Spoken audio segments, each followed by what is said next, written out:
కుంజర యూదంబు దోమ కుత్తుకచుచ్చన్ పద్యం పాతదైనా వాల్యూ మాత్రం తగ్గలేదు. మనిషి ఆకాశం దాటిపోయినా దోమను మాత్రం దాటలేకపోయాడు. విశ్వ రహస్యాలను విప్పుతున్న మనిషి ఒకే ఒక్క దోమగుట్టు విప్పలేకపోతున్నాడు. వేల ఏళ్లు గడుస్తున్నా ఇప్పటికీ దోమలు మనిషిని ముప్పు తిప్పులు పెట్టి 3 చెరువుల నీళ్లు తాగిస్తున్నాయి. మలేరియా, చికెన్ గున్యా, ఫైలేరియా, ఇప్పుడు డెంగ్యూ, ఇలా రకరకాల ఆయుధాలతో మానవ జాతిపై దండయాత్ర చేస్తున్నాయి దోమలు. మన రాష్ట్రాన్నైతే ఏకంగా దోమలే పాలిస్తున్నాయి. ఎటు చూసినా జ్వరాలతో దోమల సంక్షేమ రాజ్యంగా మారిన రాష్ట్రంపై వేసిక్ స్పాట్ లైట్.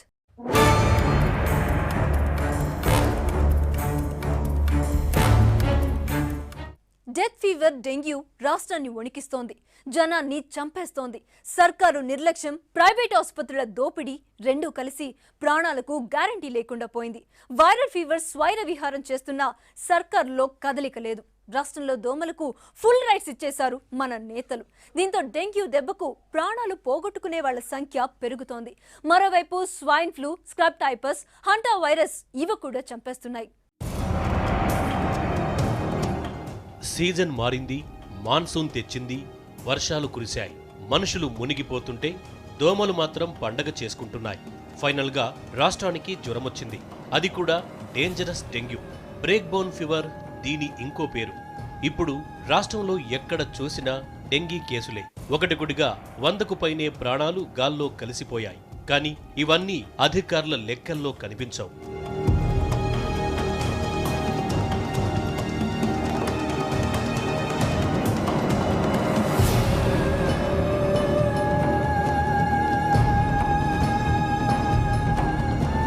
ప్రభుత్వ, ప్రైవేట్ ఆసుపత్రుల్లో డెంగ్యూతో అడ్మిట్ అవుతున్న వారి సంఖ్య రోజురోజుకు పెరుగుతోంది. హైదరాబాద్ ఫీవర్ హాస్పిటల్ రోగులతో కిటకిట్లాడుతోంది.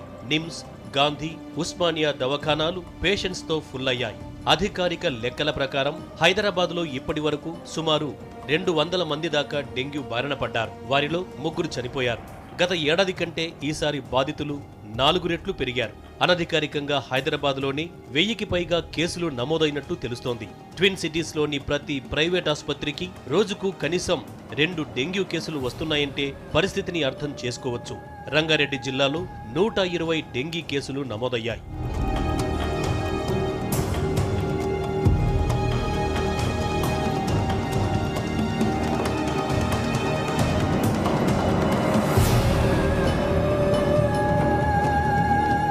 జిల్లాల్లో పరిస్థితి మరీ దారుణంగా ఉంది. కరీంనగర్, ఆదిలాబాద్, వరంగల్, ఖమ్మం, నల్గొండ, మహబూబ్ నగర్, విశాఖపట్నం, విజయనగరం, శ్రీకాకుళం, చిత్తూరు, ప్రకాశం, కృష్ణా జిల్లాల్లో వేల మంది డెంగ్యూ బారిన పడ్డారు.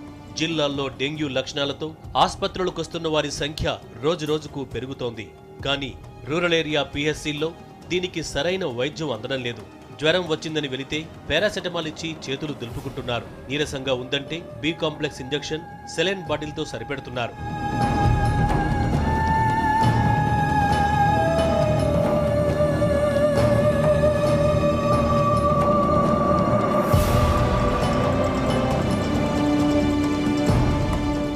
రాష్ట్రంలో దోమలు పనిచేసినంత యాక్టివ్గా మన సర్కారు, అధికారులు పని చేయలేకపోతున్నారు.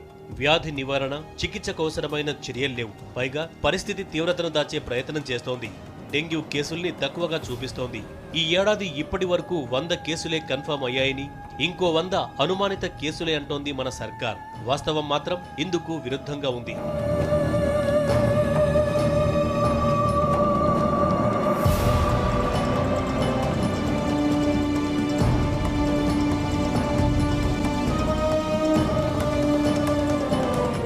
యథా రాజా తథా అధికారులు.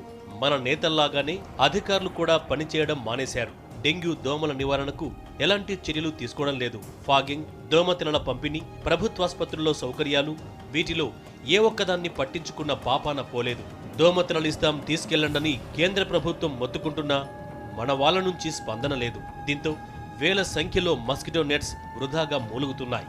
వాటిని ఏజెన్సీ, స్లమ్ ఏరియాల్లో ఉచితంగా పంపిణీ చేస్తే డెంగ్యూతో పాటు చాలా రకాల దోమకాటు వ్యాధుల్ని కొంత మేరకైనా నివారించవచ్చు.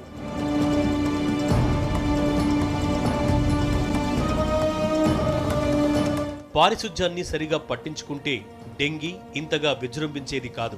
అధికారుల నిర్లక్ష్యంతో రాష్ట్రం మురికి కూపంగా మారింది. స్థానిక సంస్థలకు ఎన్నికలు లేకపోవడంతో కేంద్రం నుంచి రావాల్సిన నిధులన్నీ ఆగిపోయాయి. అమ్మ పెట్టదు, అడుక్కు తిననివ్వదన్నట్టు రాష్ట్ర సర్కార్ ఎలాగూ ఇవ్వదు. దీంతో ఊళ్ళన్నీ డంపింగ్ గ్రౌండ్లుగా మారిపోయాయి. మురికి నీరు ఎక్కడికక్కడే నిలిచిపోవడంతో దోమలు విపరీతంగా పెరుగుతున్నాయి. ఒక్క డెంగ్యూనే కాదు, మలేరియా, చికెన్ గన్యా వ్యాధులతోనూ జనాలు మంచాన పడుతున్నారు. వర్షాకాలం రాకముందే ముందు చూపుతో వ్యవహరించి ఉంటే ఈ పరిస్థితి వచ్చేది కాదు.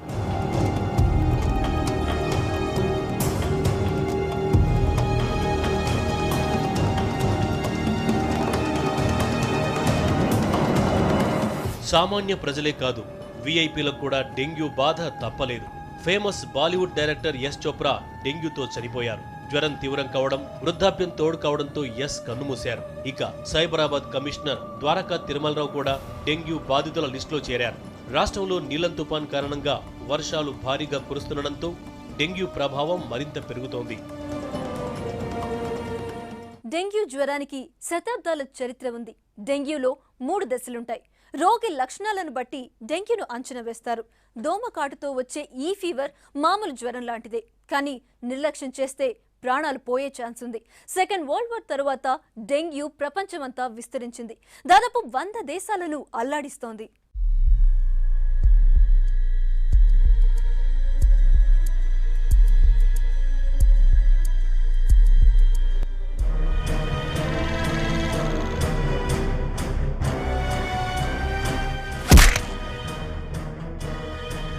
దోమల వల్ల వ్యాపించే అంటువ్యాధి డెంగ్యూ.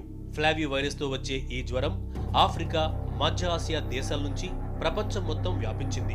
క్రీస్తు శకం 265, 420 మధ్య కాలంలో చైనాలో మొదటి డెంగ్యూ కేసు రికార్డైంది. విషకీటకాలతో వ్యాపించే వాటర్ పాయిజన్ డిసీజ్ అని అప్పుడు అనుకున్నారు. 1789లో father Benjamin Rush dengue virus కనుగొన్నాడు. ఏడెస్ ఏజిప్టి అనే దోమకాటు వల్ల మనిషి నుంచి మనిషికి డెంగ్యూ వ్యాపిస్తుందని తెలుసుకున్నారు. 16 నుంచి 40 డిగ్రీల సెంటీగ్రేడ్ ఉష్ణోగ్రతలో ఈ వైరస్ ఎక్కువగా ప్రభావం చూపిస్తుంది. ఏడెస్ ఈజిప్టి దోమలో 8 నుంచి 11 రోజులు డెంగ్యూ వైరస్ పెరుగుతుంది.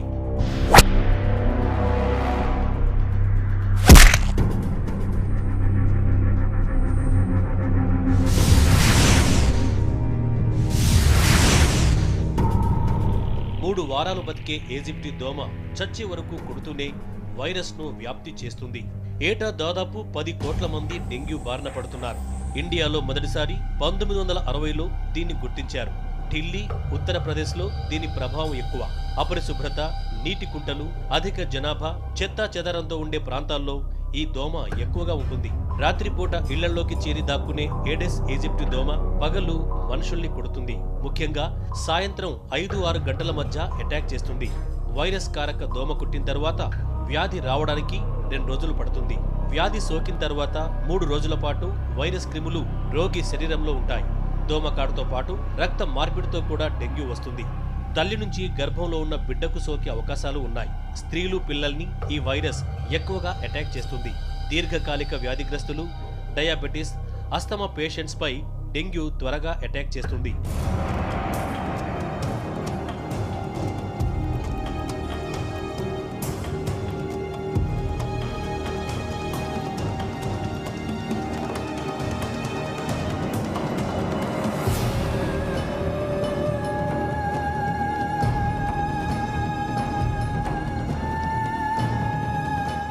డెంగ్యూలో 3 దశలుంటాయి.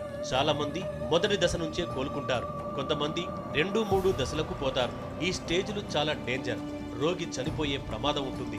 ఫస్ట్ స్టేజ్లో జ్వరం 103 నుంచి 105 డిగ్రీల వరకు ఉంటుంది. విపరీతమైన ఒళ్ళు నొప్పులు, కనుబొమ్మలు, నుదురులో తీవ్రమైన నొప్పి, కళ్ళు కదిపితే నొప్పి ఎక్కువవుతుంది. 2-3 రోజుల్లో తగ్గి మళ్లీ జ్వరం వస్తుంది.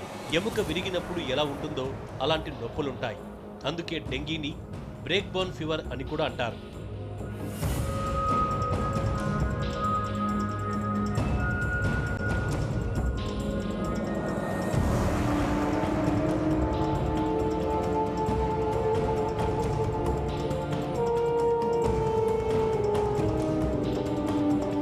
రెండో దశ డెంగ్యూ హెమరేజెస్ ఫీవర్.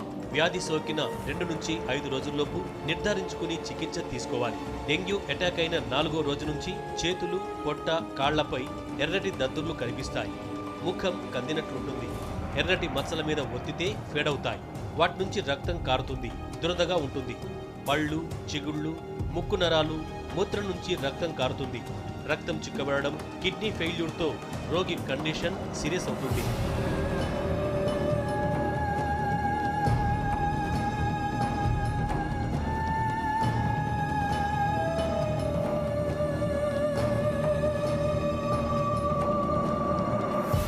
మూడో దశ డెంగ్యూ షాక్ సిండ్రోమ్. ఈ స్థితిలో రోగిని కాపాడటం చాలా కష్టం. చర్మం చల్లబడడం, నాడి బలహీనమై వేగంగా కొట్టుకోవడం, పొట్టలో నీరు చేరడం, బీపీ తగ్గడం, నరాలు చిట్లడం, షాక్, అపస్మారక స్థితి, ఊపిరితిత్తులు సరిగా పనిచేయకపోవడం వంటి లక్షణాలుంటాయి. 5% మందిలో ఈ సిమ్టమ్స్ ఉంటాయి. ఒకసారి డెంగ్యూ వచ్చాక 1 నుంచి 2 సంవత్సరాల వరకు ఇమ్యూనిటీ డెవలప్ అవుతుంది. వైరల్ ఫీవర్ ఏదొచ్చినా రక్తంలో తెల్ల రక్త కణాలు, ప్లేట్లెట్ కణాల సంఖ్య తగ్గుతుంది. అలాగని అన్ని జ్వరాలు డెంగ్యూ కాకపోవచ్చు. ఐజీఎం, ఐజీజీ, ఎలిసా పాజిటివ్ టెస్టులతో డెంగీని నిర్ధారించవచ్చు. ప్రభుత్వ గుర్తింపు పొందిన డయాగ్నోస్టిక్ సెంటర్లలో లేదా గవర్నమెంట్ ఆసుపత్రుల్లో ఈ పరీక్షలు చేయించుకోవచ్చు. 1975లో ప్రపంచ ఆరోగ్య సంస్థ డెంగ్యూ నిర్ధారణకు కొన్ని సూచనలు చేసింది. జ్వరం, తలనొప్పి, ఆకలి లేకపోవడం, రక్తస్రావాలు, రక్త విరేచనాలు, ప్లేట్లెట్స్ తగ్గడం, ప్లాస్మా లీకింగ్ వంటి సిమ్టమ్స్తో డెంగ్యూను కన్ఫర్మ్ చేసుకోవాలని చెప్పింది. V6 స్పాట్లైట్ లో ఇప్పుడు ఒక షార్ట్ బ్రేక్ తీసుకుందాం.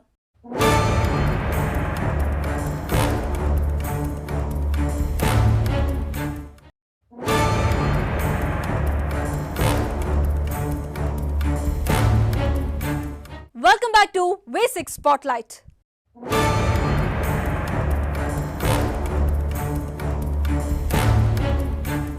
సంవత్సరానికి 250 కోట్లు. డెంగ్యూ పేరు చెప్పుకొని రాష్ట్రంలోని ప్రైవేట్ ఆసుపత్రులు, ఫార్మా కంపెనీలు, డయాగ్నోస్టిక్ సెంటర్లు సంపాదిస్తున్న ఆదాయం ఇది. అన్ని రోగాలకు జిందా తలిస్మాత్ అన్నట్టు జ్వరం వస్తే చాలు డెంగ్యూ అని భయపెడుతున్నారు. ఇంత జరుగుతున్నా ప్రభుత్వం ఎప్పటిలాగే పట్టించుకోవడం లేదు.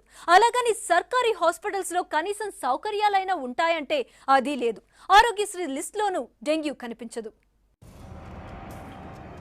ఒంట్లో నలతగా ఉందా? 2 రోజుల నుంచి జ్వరం వస్తోందా? ఒళ్ళు నొప్పులు ఏమైనా ఉన్నాయా? అయితే నో డౌట్ డెంగ్యూ జ్వరమే. వెంటనే దగ్గరలో డయాగ్నోస్టిక్ సెంటర్స్లో 3000 పెట్టి ఎలిసా టెస్ట్ చేయించుకోండి. రిపోర్టు ఎలాగూ పాజిటివ్గానే వస్తుంది. మిగతా టెస్టులు తర్వాతైనా చేసుకోవచ్చు. అర్జెంటుగా ట్రీట్మెంట్ స్టార్ట్ చేద్దాం. టోటల్ బిల్ జస్ట్ 40,000 లోపే ఉంటుంది. ఫీవర్ వచ్చిందని రాష్ట్రంలోని ఏ ప్రైవేట్ ఆసుపత్రికి పోయినా వినిపిస్తున్న డైలాగులివి. జనాల్ని ఎమోషనల్ బ్లాక్మెయిల్ చేస్తూ హాస్పిటల్స్ యాజమాన్యాలు గజదొంగల్ని మించిపోతున్నాయి. డెంగ్యూతో ప్రైవేట్ హాస్పిటల్కు వెళ్లడం అంటే ఏదో పెద్ద మేజర్ ఆపరేషన్కు వెళ్ళినట్టే.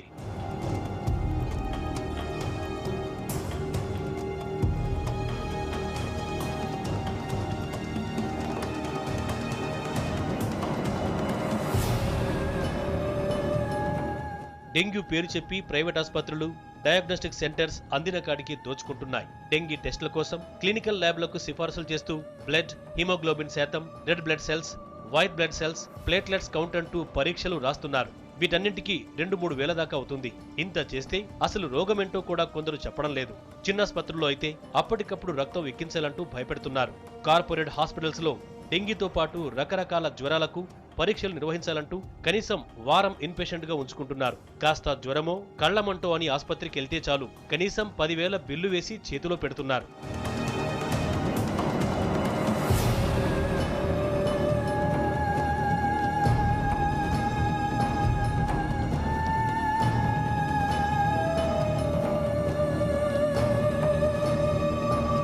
ఇక ఎలిసా టెస్టుతో డెంగ్యూ వచ్చిందా లేదా అన్నది ఖచ్చితంగా తెలుసుకోవచ్చు. ప్రభుత్వాసుపత్రుల్లో ఈ పరీక్షను ఫ్రీగా చేస్తారు. ప్రైవేట్ ఆసుపత్రుల్లో, డయాగ్నోస్టిక్ సెంటర్స్ లో ఎలిసా టెస్ట్ చేయడం కుదరదు. ఎవరైనా డెంగ్యూ లక్షణాలతో ప్రైవేట్ డాక్టర్ దగ్గరికి వెళ్తే వెంటనే దగ్గరలోని ప్రభుత్వాసుపత్రికి పంపించాలి. ప్రతి ప్రభుత్వాసుపత్రి, పిహెచ్సి, ఏరియా ఆసుపత్రుల్లో డెంగీ నిర్ధారణ పరీక్షలు ఉచితంగా చేస్తారు. అవసరమైతే రెడ్ క్రాస్ లేదా ప్రభుత్వ బ్లడ్ బ్యాంక్ నుంచి ప్లేట్లెట్స్ సేకరించి రోగికి ఎక్కిస్తారు. పేషెంట్స్ బంధువుల నుంచి కూడా రక్తాన్ని తీసుకుంటారు. కానీ ప్రైవేటు వైద్యులు నిబంధనలకు విరుద్ధంగా వ్యవహరిస్తున్నారు. ర్యాపిడ్ డయాగ్నోస్టిక్స్ పరీక్షలు చేస్తూ డెంగ్యూను కన్ఫర్మ్ చేస్తున్నారు. దీంతో డెంగ్యూ నిర్ధారణ కాదు, అంటే ఇప్పుడు ప్రైవేట్ ఆసుపత్రుల్లో జరుపుతున్న టెస్టులన్నీ బూటకమే. మరోవైపు రక్త కణాల్ని మైక్రోస్కోప్తో పరీక్షించే విధానానికి 50 రూపాయలకు మించి ఖర్చు కాదు. కానీ డయాగ్నోస్టిక్ సెంటర్స్ వేలకు వేలు గుంజుతున్నాయి.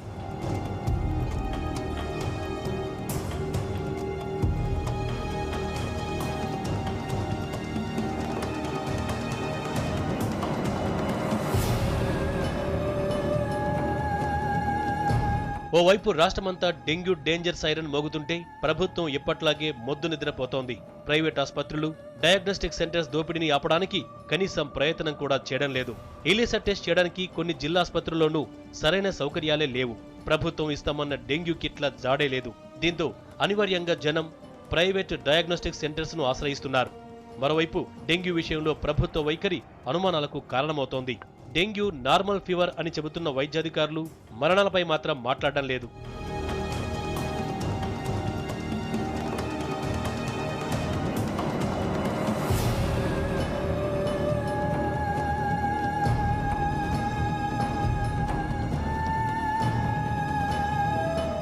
రాష్ట్రంలో డెంగ్యూ జ్వరం చుట్టూ 250 కోట్ల మెడికల్ బిజినెస్ జరుగుతోంది. ఫార్మా కంపెనీలు, ప్రైవేట్ ఆసుపత్రులు, డయాగ్నోస్టిక్ సెంటర్స్ అన్నీ కలిసి కోట్లకు కోట్లు దండుకుంటున్నాయి. మరోవైపు ఈ దోపిడీని ఆపాలంటే డెంగ్యూని ఆరోగ్యశ్రీలో చేర్చాలంటూ చాలా రోజుల నుంచి ప్రతిపక్షాలు డిమాండ్ చేస్తున్నాయి. ప్రభుత్వం మాత్రం పట్టించుకోవడం లేదు. ఫార్మా లాబింగ్కు లొంగిన సర్కార్ డెంగ్యూ విషయంలో చూసి చూడనట్టు వ్యవహరిస్తుందన్న విమర్శలొస్తున్నాయి. డయాగ్నోస్టిక్ సెంటర్స్ డెంగ్యూ పరీక్షలంటూ ఫేక్ టెస్టులు చేస్తున్నా, ప్రైవేట్ ఆసుపత్రులు జనాల్ని దోచుకుంటున్నా సర్కారు చేతులు ముడుచు కూర్చుంది. మనిషి చరిత్రను మార్చేసిన ట్రాక్ రికార్డ్ దోమలది. అలెగ్జాండర్ నుంచి మొన్నటికి మొన్న ఎస్ చోప్రా వరకు దోమకాటుకు బలైన వాళ్లే. విశ్వ విజేత అలెగ్జాండర్ మరణం ప్రపంచ చరిత్రనే మార్చేసింది. మనిషి మేధస్సుకున్న పదును మెస్కిటో దగ్గర తప్పుతోంది. ఎందుకు? విశ్వాన్ని జయించిన మనిషి దోమ చేతిలో ఓడిపోయాడా?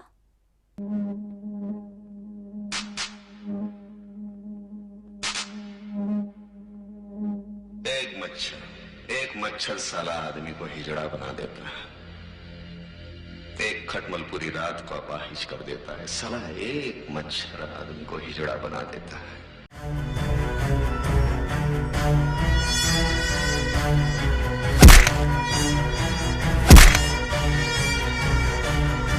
దోమ మనిషిని శతాబ్దాలుగా వేధిస్తున్న అల్పజీవి. దోమకాటుతో ఇప్పటిదాకా కొన్ని కోట్ల మంది ప్రజలు చనిపోయారంటే అదెంత డేంజరో అర్థం చేసుకోవచ్చు. ఒక రకంగా దోమే చరిత్ర గతిని ఊహించని మలుపు తిప్పింది. ప్రపంచాన్ని ఏలుదామనుకున్న అలెగ్జాండర్ ద గ్రేట్ ను ఒక్క దోమ దారుణంగా ఓడించింది. ప్రపంచ విజేత ప్రాణాలు తీసింది. అవును, అలెగ్జాండర్ మలేరియాతోనే చనిపోయాడు. నాజీని అంతా హిట్లర్ సైన్యాన్ని దోమలు కుట్టకుండా ఉండి ఉంటే ఇవాళ ప్రపంచం ఇంకో రకంగా ఉండేది. సోవియట్ రెడ్ ఆర్మీ జర్మనీని ముట్టడించినప్పుడు చాలా మంది నాజీ సైనికులు దోమకాటుతో మంచాన పడ్డారు. జర్మనీ ఓటమికి ఇది ఓ కారణమంటారు.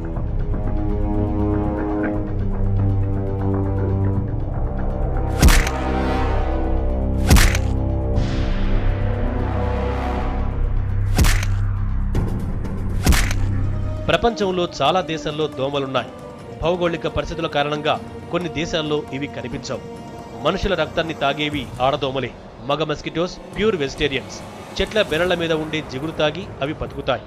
అంతరిక్ష యానాలు చేసి గ్రహాంతర వాసులతో మీటింగ్లకు డేట్లు ఫిక్స్ చేసుకుంటున్న మనిషి దోమల్ని మాత్రం జయించలేకపోయాడు. సకల అనర్థాలకు దోమలే కారణమని తెలిసి కూడా వాటి పాపులేషన్ను పూర్తి స్థాయిలో కంట్రోల్ చేయలేకపోయాడు. దోమ జనాభా తగ్గించడానికి హైబ్రిడ్ మస్కిటోల్ని తయారు చేయాలనుకున్నా ఇంకా ప్రయోగ దశలోనే ఉంది. చిన్న జాగ్రత్తలు తీసుకుంటే దోమల్ని జయించడం సాధ్యమే. నిల్వ ఉన్న నీళ్లు దోమలకు స్వర్గం లాంటివి. అక్కడ వాటి సంతతి బాగా డెవలప్ అవుతుంది. అందుకే ఇంటి చుట్టుపక్కల పరిసరాల్లో నిల్వ నీరు లేకుండా చూసుకోవాలి. ఇంట్లో పాత టైర్లు, డబ్బాలు, కొబ్బరి చిప్పలు, ప్లాస్టిక్ కప్పులు లేకుండా చూసుకోవాలి. కనీసం వారానికోసారి నీళ్లు నిల్వ చేసే పాత్రల్ని ఖాళీ చేయాలి. ఇంటి ఆవరణలో నీటి గుంటలు, డ్రైనేజీ నీరు ఆగకుండా చూసుకోవాలి. చెత్త చెదారాన్ని ఎప్పటికప్పుడు ఎత్తి పారేయాలి.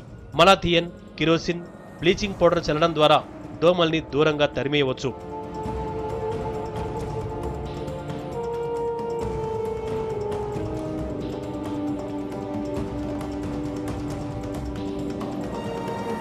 దోమలు ఇంట్లోకి రాకుండా కిటికీలకు మెష్లు ఏర్పాటు చేసుకోవాలి. చీకటి పడకముందే తలుపులు, కిటికీలు మూసివేస్తే దోమలు రావు. మంచానికి దోమతెరలు వాడడం మంచిది. తెలుపు రంగంటే దోమలకు చచ్చేంత భయం. అందుకే వైట్ డ్రెస్ వేసుకున్న వాళ్ళ దగ్గరికి దోమలు రావు. లేత రంగుల కంటే ముదురు రంగు దుస్తులు, ముఖ్యంగా నీలం, పసుపు రంగు దుస్తులు వేసుకున్న వారిని దోమలు ఎక్కువగా టార్గెట్ చేస్తాయి. దీంతో పాటు తీపి ఎక్కువగా తినేవాళ్లను, ఆడవాళ్లను దోమలు ఇష్టంగా కుడతాయి. దోమల నివారణకు మస్కిటో కాయిల్స్, మస్కిటో రివలెంట్స్, ఒడోమాస్ లాంటివి వాడవచ్చు.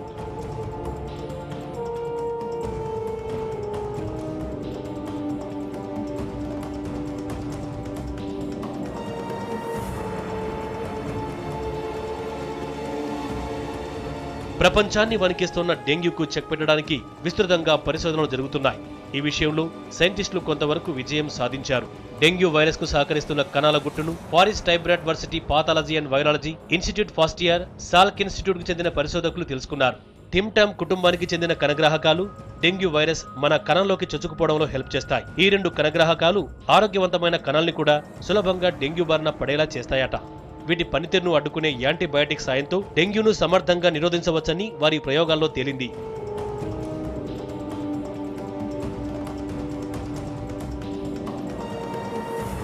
ఇప్పటిదాకా డెంగ్యూను ముందుగా నివారించే వ్యాక్సిన్లేవీ అందుబాటులో లేవు. దీనివల్ల డెంగ్యూ అత్యంత ప్రమాదకరంగా పరిణమించింది. దీంతో శాస్త్రవేత్తలు టీకా తయారు చేసే పనిలో ఉన్నారు. డెంగ్యూకు కారణమయ్యే 4 వైరస్లలో 3ని సమర్థవంతంగా అడ్డుకునే టీకాను రూపొందించారు. ఒక వైరస్ను మాత్రం కంట్రోల్ చేయలేకపోయారు. దీనిపై విస్తృతంగా పరిశోధన చేస్తున్నారు. అంతా అనుకున్నట్టయితే 2015 కల్లా డెంగ్యూ వ్యాక్సిన్ ను అందుబాటులోకి తెస్తామంటున్నారు. సైంటిస్టుల రీసెర్చ్ సక్సెస్ అవ్వాలని కోరుకుందాం. ప్రపంచం సంగతి అలా ఉంచితే మన సర్కారు ఏం చేస్తోంది? దోమల నివారణకు ఎలాంటి చర్యలు తీసుకుంది? రాష్ట్రంలో ఒక్కో మనిషి ఒక్కో దోమను బండకేసి కొట్టి చంపితే సమస్య తీరిపోతుందని గతంలో ఓ సీఎం గారే సెలవిచ్చారు. సీఎం మారినా అదే పాలసీని కంటిన్యూ చేస్తోంది ప్రస్తుత సర్కారు. అందుకే రాష్ట్రంలో దోమల రాజ్యమే నడుస్తోంది. అనధికారికంగా డెంగ్యూ దోమలే రాష్ట్రాన్ని పాలిస్తున్నాయి. ఇది V6 స్పాట్లైట్.